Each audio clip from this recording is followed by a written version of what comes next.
Gojo Satoru का शरीर जिंदा है। हाँ हाँ, गोजो सातोरू का शरीर जिंदा है, ना कि गोजो सातोरू स्वयं जिंदा है। तो प्रीवियस चैप्टर के एंड में हमने देखा था कि जैसे रेमन सुकुना अपने डोमेन एक्सपेंशन का यूज़ करने वाला होता है, तभी उसे गोजो सातोरू दिखाई देता है और हम सबको लगा था कि ये शायद से गोजो सातोरू नहीं है, उसका भूत होगा या सुकुना का वहम होगा, क्योंकि भाई गोजो सातोरू के 2 टुकड़े हो चुके थे, वो मर चुका था। लेकिन इस चैप्टर ने कंफर्म कर दिया है गोजो सातोरू की वापसी हो चुकी है। उसके शरीर की वापसी हो चुकी है, गोजो सातोरू की नहीं, क्योंकि चैप्टर में कंफर्म कर दिया गया है कि गोजो सातोरू सच में मर चुका है, वो जिंदा नहीं हो सकता। और ये गोजो सातोरू जो तुम्हें यहाँ दिख रहा है वो असल में गोजो नहीं है, बल्कि गोजो के शरीर में यूता ओकुत्सु है। यूता ने यहाँ पर केंजाकू की कर्स टेक्निक को कॉपी करके उसका यूज़ करके गोजो सातोरू के शरीर में एंट्री मार ली है और अब गोजो का शरीर यूता के कंट्रोल में है और यूता गोजो के शरीर में है और गोजो की पावर्स का यूज़ भी कर सकता है। तो चैप्टर की शुरुआत में हम देखते हैं कि यूजी और सुकुना की फाइट हो रही होती है और यूजी सुकुना के दिल की ऐसी की तैसी करने में लगा होता है। वो सोचता है कि आज तो इसको चीर फाड़ दूंगा, लेकिन तभी सुकुना गोजो के शरीर को देखता है और वो समझ जाता है कि आखिर माजरा क्या है। सुकुना यूजी को एक जोरदार पंच देके उसे दूर फेंकता है और गोजो के शरीर की ओर बढ़ता है और कहता है, मैंने सोचा नहीं था कि तुम इतने ज़्यादा डेस्परेट हो कि ये सब करोगे, यूता ओकुत्सु। और हमें कंफर्मेशन मिलता है कि गोजो के शरीर में यूता ओकुत्सु है।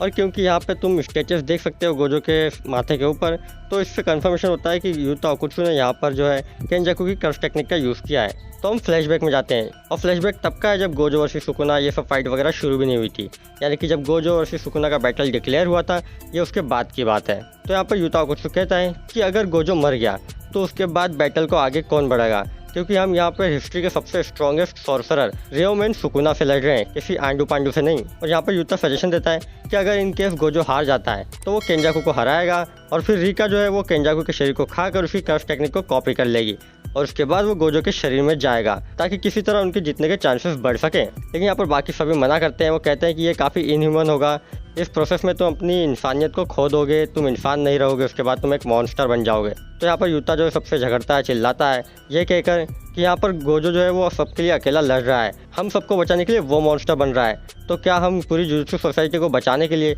और गोजो के लिए इतना नहीं कर सकते? क्या हम मॉन्स्टर नहीं बन सकते? क्या मैं मॉन्स्टर नहीं बन सकता? यहाँ पर जितने लोग मौजूद होते हैं उन सब में माँ की सबसे ज़्यादा यूता को कहती है कि नहीं, तुम ऐसा मत करना, ये सही नहीं रहेगा, मुझे तुम्हारी चिंता हो रही है, ऐसा करने पर हो सकता है कि हम तुम्हें हमेशा के लिए खो दें।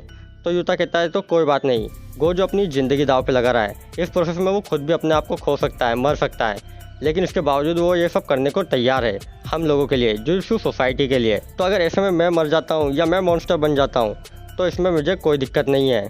तो ओवरऑल यूता यहाँ किसी की नहीं सुनता और वो फैसला कर लेता है कि अगर गोजो मर जाता है तो वो केंजाकू को हराकर उसकी कर्स टेक्निक को कॉपी कर गोजो के शरीर में प्रवेश करेगा। लेकिन यहाँ पर 3 चीज़ें हैं। पहली चीज़ तो ये कि हो सकता है कि केंजाकू की टेक्निक को यूता कॉपी तो कर ले, लेकिन हो सकता है कि उसके बाद वो गोजो के शरीर में मर जाए। दूसरी चीज़ ये हो सकती है कि यूता तुरंत ना मरे लेकिन फाइट के बाद मर जाए। और तीसरी चीज़ ये हो सकती है कि भाई यूता अभी ना मरे लेकिन वो बाद में गोजो के शरीर में ट्रैप्ड हो जाए और वहाँ से ना निकल पाए और वो फिर परमानेंट गोजो के शरीर में ही रहेगा।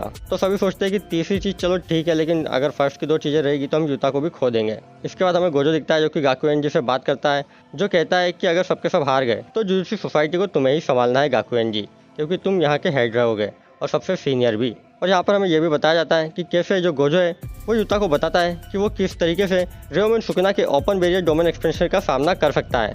फिर यहाँ पर फ्लैशबैक खत्म होता है और हम करंट बैटल पर पहुँचते हैं, जहाँ रियोमेन सुकुना और यूता ओकुत्सु दोनों ही अपने डोमेन एक्सपेंशन का यूज़ करते हैं। मेलवरेंट श्राइन वर्सेस अनलिमिटेड वॉइड हमें दोबारा क्लैश होते दिखते हैं और चैप्टर यहीं पर एंड होता है।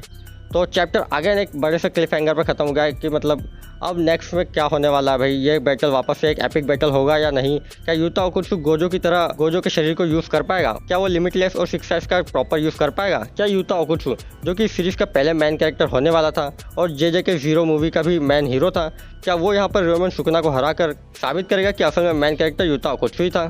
फिर ये सब जानने के लिए हमें नेक्स्ट चैप्टर का वेट करना पड़ेगा और नेक्स्ट चैप्टर आने में अभी काफ़ी टाइम है, क्योंकि अगले वीक जो है ये मांगा ब्रेक पर रहेगी।